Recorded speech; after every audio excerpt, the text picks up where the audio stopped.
Hey everyone, happy Tuesday. Welcome to the Glide to the Finish podcast. Today we are going to be talking about cross-training and what are some of the ways that you can incorporate other types of exercise into your week that are really going to support your running, make you more efficient, more comfortable, and less injury prone. My name is Joy Lackey. I'm a running coach and I help new runners get into a routine with running and achieve their time, distance, and fitness goals, even if you've tried to run before and haven't been able to stick with it and stay consistent. So today's topic is cross-training. This is super important just to help with your strength, with your longevity, with your power, and to help prevent injuries. So last week in the podcast, I talked a little bit about functional strength training and how that's really important to prevent injuries, things like rolling your ankle or hip bursitis, pain in the hip or in the knee from running. But I would view that functional strength training as something a little bit more as a warm-up. So you might want to be doing those exercises before every workout rather than having a specific day dedicated to it. However, if you are getting into running and you're following my recommendations, I think I put this recommendation in the Facebook group. I haven't done a podcast on it yet, but I'll go over it quickly here and we'll go into more depth on another episode. But if you're first starting to run, you only want to be running about 3 days a week because you really do need that recovery time while your body gets used to a new routine. But it's also good to be incorporating exercise on the other days, at least 5 days a week. You just don't want to be working the same muscles in the same way every day because that doesn't give them a chance to recover. So today we're going to talk a little bit about weight training, core and flexibility training, and high intensity interval training, and how you can incorporate those into your week so that it's efficient and so that you're getting the most benefit out of it.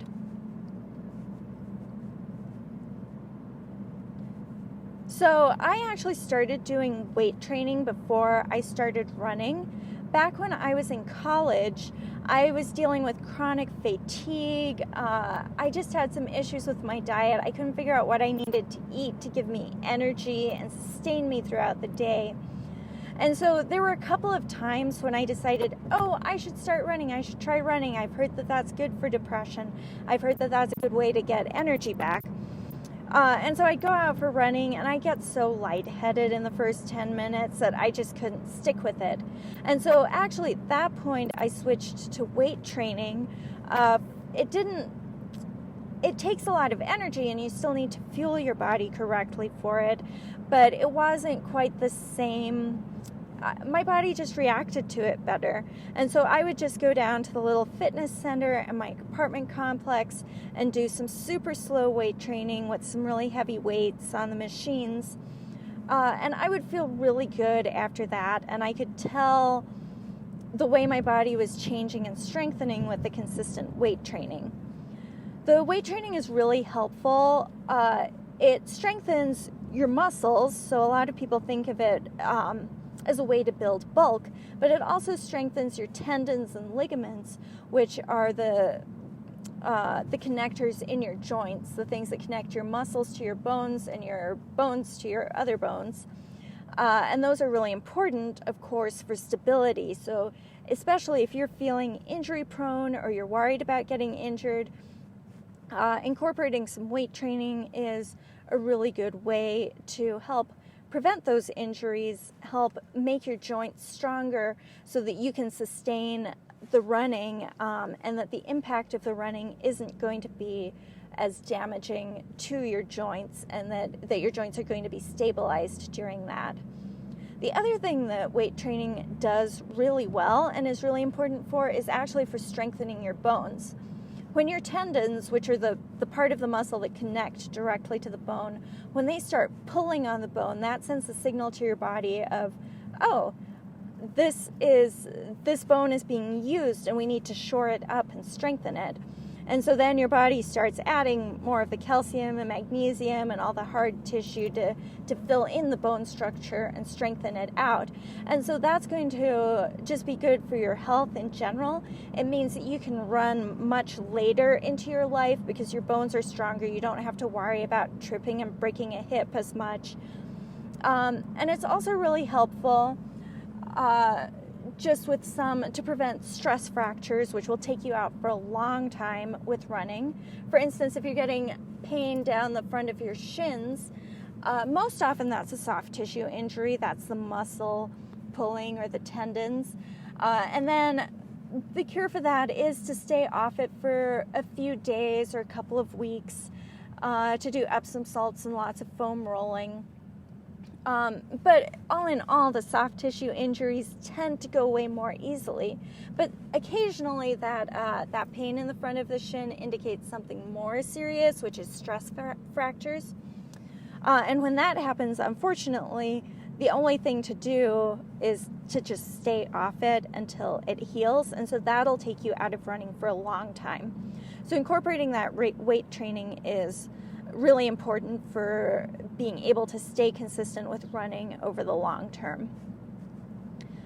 The next important type of cross training to incorporate to improve your running is strength and flexibility training, core strength and flexibility training. So something like yoga, or my favorite is foundation training. About 4 years ago, I was in a car accident, and I'd never had low back pain before then, but that started cropping up just, when I was running or when I was sitting too much or whatever, my low back would start to hurt. And one of the things that really helped with that was doing that core strength training. Like I said, I do foundation training, which has a lot of similar ideas to yoga, but it is really more focused on the core rather than the flexibility. It incorporates some flexibility as well. But doing things like, keeping your psoas, your hip flexors, being able to open up and have more room gives you more range of motion to run efficiently. A lot of injuries, if you're getting injuries and pain in your hips and knees, a lot of that comes actually from core weakness. It's letting one hip drop down a little bit and throwing things out of whack. So keeping that core strong and tight is going to be really important to help prevent injuries. And flexibility, just in general, it keeps your muscles from getting too tight and pulling. Sometimes that knee injury, runner's knee, the IT band syndrome, comes from one muscle being much tighter than the other and pulling your patella, your kneecap, out of place. So incorporating the core and the flexibility is going to really improve your running. It'll actually help improve your speed once you're putting less energy into stabilizing the hips, or like a hip going up and down. Instead, your energy is going into moving forwards. So that's going to be really helpful. That's also something kind of like the functional strength training. You can have a day that's dedicated to it where you go to a yoga class and you do an intense core workout, but it's also something that you can just kind of incorporate in your warm-up or your cool down, do some stretching afterwards, and an 8-point plank, which is completely evil but so good for your core. So you can pick which way you want to do that. And then the third thing that I really recommend incorporating into your workout routine is high-intensity interval training. There are a lot of health benefits to it, but the one I especially want to highlight for new runners is the benefit of breathing. It increases your VO2 max, which is how much oxygen your body is taking up as you breathe. I said this, I actually didn't talk about it in the podcast. I talked about it in a Facebook Live. No, I did. In the first podcast. Go back and listen to my first podcast. I talked about pacing yourself while breathing. And the thing that I recommend for that is keeping your pace for your tempo, like your everyday, just kind of longer, half hour to hour long run. keeping your pace to where you can breathe through your nose. That is your highest fat burning state. It's also your body takes up oxygen more efficiently when you're breathing through your nose. But it can also be really difficult, especially when you're first starting out. You might be finding that you can't get to running, that you're starting to have to pant and breathe through your mouth before you even get to running, maybe at a brisk walk, and you can't sustain it. And that's fine. Keep running your slow run and breathe how you need to be able to do that, or alternate your walking and running. Do whatever you need to do. But I would really recommend, if you're struggling with that, incorporating some high-intensity interval training into your workouts. You can find a coach or a fitness class to help you, or you can find a program online that works for you. But this is going to really help with your breathing. You're going to find yourself improving a lot faster than you would if you're just doing the straight cardio, the straight running. So that's going to be really helpful for you, especially for you new runners as you get started, to help you get into a routine and find running not as painful, because now you can actually breathe while you're doing it.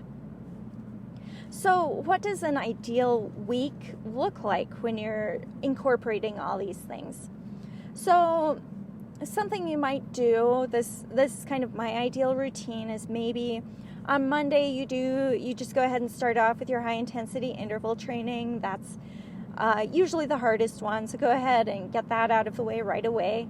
Tuesday, maybe you do a tempo run. I'll go a little bit more in a later podcast into what the different types of runs are, but your tempo run is the one that you can sustain for half an hour to an hour, depending on your fitness level and the time you have available and everything. So Tuesday you do your tempo run. Wednesday maybe you're doing a yoga class, or just take a recovery day, yoga and core class, just to kind of wind down a little bit, give your body a chance to recover while still incorporating some exercise. Then on Thursday, maybe you're doing your sprints or your uphill runs, do a few of those, and then go out for the rest of your tempo run.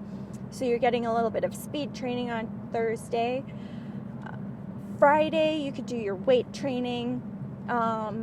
Maybe you want to do some upper body as well, just to because you're working your legs a lot during the rest of the week. And then Saturday, you can do your longer run, which is where you're increasing your distance, by 10 to 30%, depending on what feels right to you. And then Sunday, you just take your rest day. If you feel up for it, you can take a gentle yoga class or go on a walk or something. It's always nice to get some activity in, but you really, really need your rest days, especially when you're starting off. So don't do anything that's going to strain you or stress you out. Of course, you're going to mix those up and change them up depending on what works for your schedule. The main things that I would recommend would be to keep your high intensity interval training day and your speed work day spaced as far apart as possible, so that you're getting adequate recovery in between, because those are your two most intense workouts. And then you want to space your core yoga stability flexibility day with your recovery, your just plain recovery day. And you can decide how you're going to do that. You could have 2 recovery days and do flexibility as just part of your cool downs, but have those spaced out so that your body is getting regular intervals to recover. Let me know if you have any questions. And then for those of you who have been wanting to get into running and keep not finding the time, or you don't know how to do it, I am actually doing a 5-day Transform Your Fitness Challenge starting this Friday. So that would be March 13th. It's completely free. I'll drop the link to register online below. And what I'm going to do is I'm going to walk you through how you structure your workouts, how you structure your week, how you structure your recovery time. We're going to have some guest speakers talking about nutrition, about cross-training, about common running injuries and how to prevent them. So this will be, we're going to do a Facebook Live training every day, but the emphasis is on building your routine. You're going to come out of this with a routine, with a plan for how you're going to train this summer. And this will be the chance to actually get into that routine, become a runner like you've been wanting to be. So definitely sign up for that at the link below. Join our Facebook group, which is where we'll be hosting the live trainings. And come join us. Transform your fitness. Join our 5-day running challenge. And I will see you on Friday.